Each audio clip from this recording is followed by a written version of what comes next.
SWERI. How did it all begin?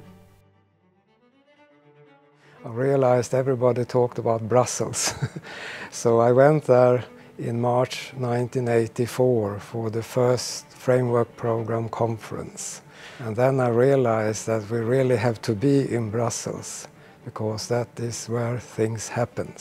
And then of course Sweden joined the EU 1995. So this triggered to have a separate office in Brussels. And that's how the SWERI office started in a way.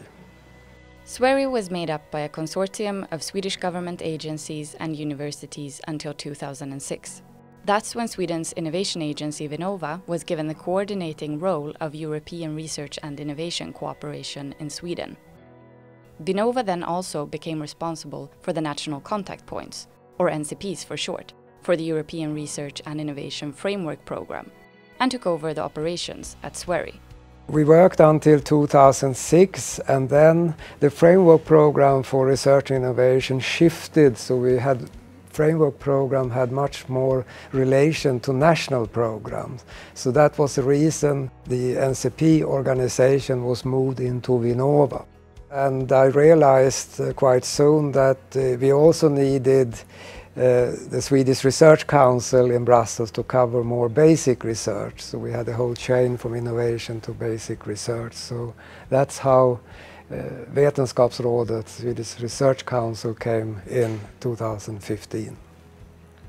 When I joined the Swedish Research Council, our permanent presence in Brussels was already a fact. And I know that our Director General at that time, Professor Sven Stavström, was one of the driving forces behind this.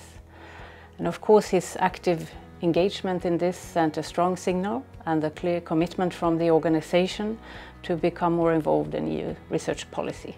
From my perspective, SWERI has become more and more visible and established, both in Brussels and in Sweden. I see SWERI as a trusted resource in the field of EU research and innovation policy, both for the Swedish R&I ecosystem in general and for our home organizations. Today, SWERI follows and analyzes developments in EU policy and promotes Swedish interests within European research and innovation. The office organizes meetings and events, helps Swedish stakeholders in navigating the EU landscape, and is a member of multiple networks. SWERI has long-standing and strong relationships, both within the European institutions and the wider research and innovation community, and stays ahead of the curve to connect Swedish strengths with European opportunities.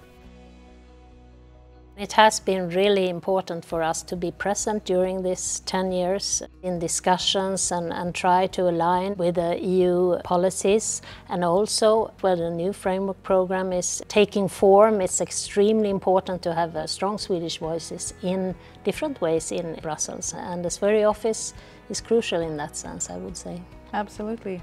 And I think now in this geopolitical situation with high levels of uncertainty, urgent needs in terms of strengthening European security, competitiveness, and at the same time really accelerate the green transition, there are many reasons why we both need to make the most of the opportunities for Sweden as a leader in both research and innovation in Europe to make meaningful contributions.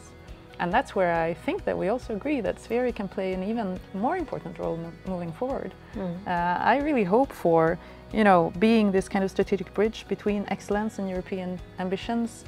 If we look at the activities 30 years back and now, they have changed a lot, of course. In the beginning, our main purpose was to find information and send it back to Sweden. And now SWERI has become an important influencer in Brussels, contributing to EU research and innovation from a Swedish perspective, and also to help to increase the competitiveness of EU. Really looking forward to the future of SWERI.